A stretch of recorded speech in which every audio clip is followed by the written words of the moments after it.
O Corinthians perdeu um lateral por lesão e no mesmo movimento resolveu um problema que vinha se arrastando desde o início da temporada. E não foi coincidência, Hugo passou por cirurgia no menisco do joelho e vai ficar fora por um bom tempo. No mesmo dia, o clube anunciou a renovação de Fabrício Angileri até o final deste ano. Ele já está treinando no CT e pode ser inscrito no Paulista para a fase decisiva. Antes de continuar, já se inscreve no canal e deixa o like. Porque aqui a gente analisa o Corinthians com visão de jogo e contexto, não só com emoção do momento. A volta de Angileri parecia improvável semanas atrás. Muita gente já dava como encerrado o ciclo dele no clube. O impasse era claro: pedido de contrato longo, 3 anos, aumento salarial, luvas altas e garantias para um jogador de 32 anos que terminou a última temporada em queda de rendimento. Não fazia sentido para a nova gestão aceitar esses termos. E aqui entra o ponto importante: o Corinthians não cedeu. Marcelo Paz manteve postura firme, não aceitou contrato longo, não aceitou valores fora da realidade e deixou o tempo trabalhar. O mercado mostrou que as opções não eram tão simples quanto pareciam e Angileri voltou em moldes muito mais viáveis. Isso muda tudo, porque goste ou não, Angileri sempre foi peça importante. Quando saiu, todo mundo sabia que faria falta. O problema nunca foi técnico, foi contratual. E agora ele retorna em condições que fazem sentido para o clube, e o timing foi perfeito. Com Hugo lesionado e fora por meses, a lateral esquerda ficava novamente vulnerável. Bidu vinha sendo titular, mas o torcedor não confiava em Hugo como alternativa. O cenário exigia solução imediata, e ela veio. Angileri pode não ser o jogador explosivo de 2 anos atrás, mas oferece segurança, leitura defensiva e experiência.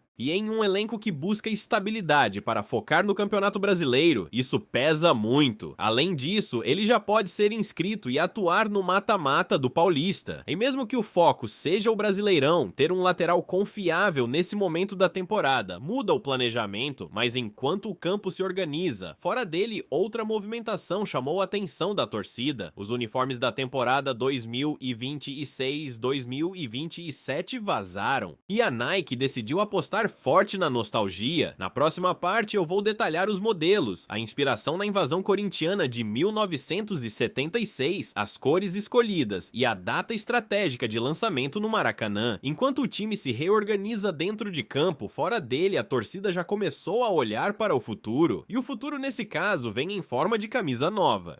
Vazaram os modelos dos uniformes da temporada 2026-2027, incluindo as versões de goleiro e a data prevista para lançamento. Antes de falar das cores e do design, é importante entender a inspiração. A Nike decidiu homenagear a invasão corintiana de 1976, um dos momentos mais simbólicos da história do clube. Aquele Maracanã tomado por corintianos mudou a percepção nacional sobre a força da torcida. E mexer com esse símbolo não é pouca coisa. Os modelos de goleiro seguem exatamente essa linha histórica. Uma das versões será roxa, em referência à camisa usada por Tobias naquela época. É a cor que mais chama a atenção e, para muitos torcedores, a mais bonita das 3. Além dela, teremos uma versão cinza claro e também um modelo totalmente preto, o chamado All Black, que a Nike vem utilizando com frequência nos últimos lançamentos. A aposta é clara: nostalgia com identidade forte.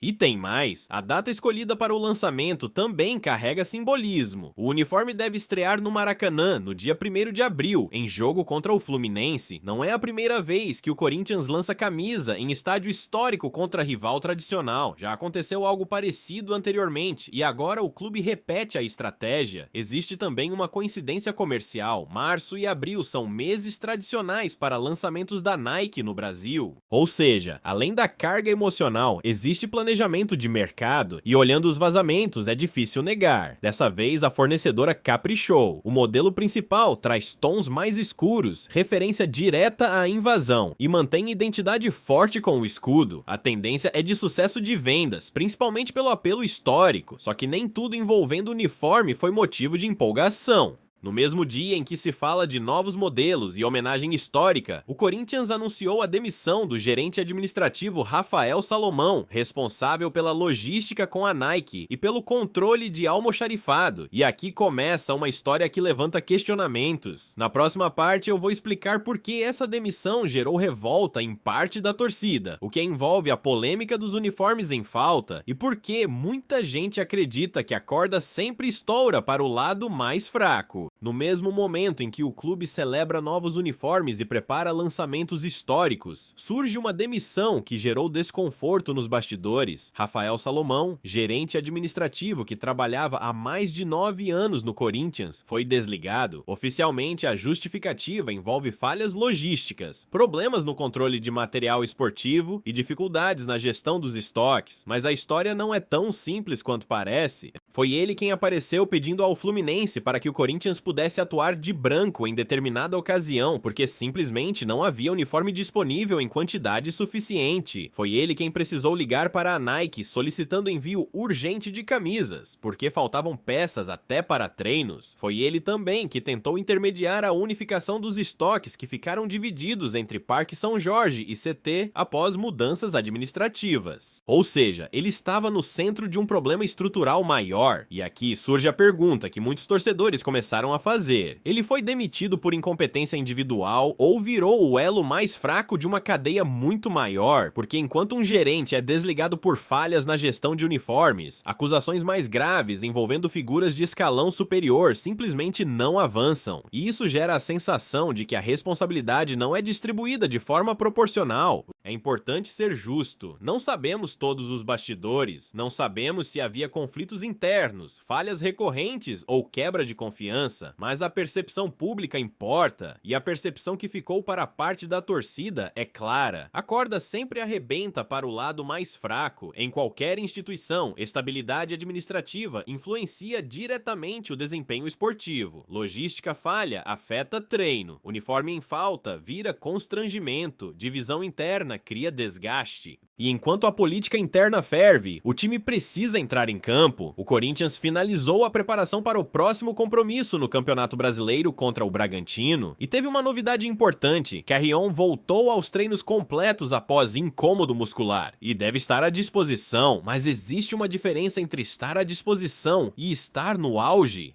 Na próxima parte eu vou fechar falando sobre o momento atual do time, a comparação com a equipe campeã da Copa do Brasil, a situação de Martinez, que pode terminar em rescisão por justa causa, e o que tudo isso revela sobre o Corinthians de 2026. Perfeito, vamos fechar com análise forte e amarrando tudo. Parte 4. Dentro de campo, o Corinthians parece mais organizado do que muita gente imaginava no começo da temporada. Carrion voltou aos treinos completos após incômodo muscular e deve ficar à disposição contra o Bragantino, mas existe um detalhe importante: o Carrion que empolgava, que decidia, que assumia protagonismo, parece ter ficado em outra fase. Hoje ele soma, participa, ajuda no ambiente, mas ainda não voltou a ser aquele diferencial técnico. Mesmo assim, a tendência é de repetição de escalação pela primeira vez no ano, e isso é um sinal claro de estabilidade. Quando o treinador consegue repetir time, significa que encontrou base sólida. E aqui entra uma reflexão interessante. Esse Corinthians de 2026 é, para muitos, mais equilibrado do que o time campeão da Copa do Brasil no ano passado. Não necessariamente mais midiático, não necessariamente com mais estrelas, mas mais seguro. Defensivamente é mais consistente. No meio-campo existe maior controle de posse. O entrosamento está evidente. O que ainda falta é eficiência na finalização. Se Yuri e Memphis começarem a converter as chances criadas com mais regularidade, os números podem explodir. Estamos falando de potencial para temporada de 30 gols, ou mais para cada um se o aproveitamento subir. Mas enquanto o time cresce, um problema sério pode estar chegando ao fim. A situação de Martinez ganhou novos capítulos após vídeos surgirem mostrando o jogador participando de partida festiva durante as férias. Em determinado momento aparece normal normal, em outro já com proteção na perna. A suspeita interna é de que a lesão de ligamento cruzado anterior não tenha sido mero acidente inevitável, mas consequência de descuido. O clube já estuda juridicamente a possibilidade de rescisão por justa causa, e aqui o cenário muda completamente, porque se ficar comprovado que houve imprudência ou omissão de informação, o Corinthians pode encerrar o contrato sem arcar com todo o custo restante. É uma decisão pesada, mas o ambiente já estava desgastado antes mesmo da lesão, descontos salariais, conflitos internos e agora a exposição pública do caso. Do ponto de vista esportivo, Martinez faria falta. Dorival contava com ele como peça de rotação importante, mas o futebol é feito de oportunidades, e enquanto ele esteve fora, nomes como André Luiz ganharam espaço e responderam. Às vezes uma ausência abre porta para outra consolidação. O Corinthians vive um momento curioso, dentro de campo mais competitivo, fora dele ainda lidando com política interna, demissões questionadas e possíveis rescisões polêmicas. É um clube em reconstrução constante, tentando equilibrar planejamento esportivo e estabilidade administrativa. E no meio disso tudo, a torcida observa, cobra, questiona, apoia. Agora eu quero saber de você, esse Corinthians atual é realmente mais forte do que o campeão recente? A rescisão de Martinez seria justa? A demissão no setor administrativo foi coerente ou política? Comenta aqui embaixo, deixa o like, se inscreve no canal para acompanhar tudo de perto. Tamo junto, vai Corinthians!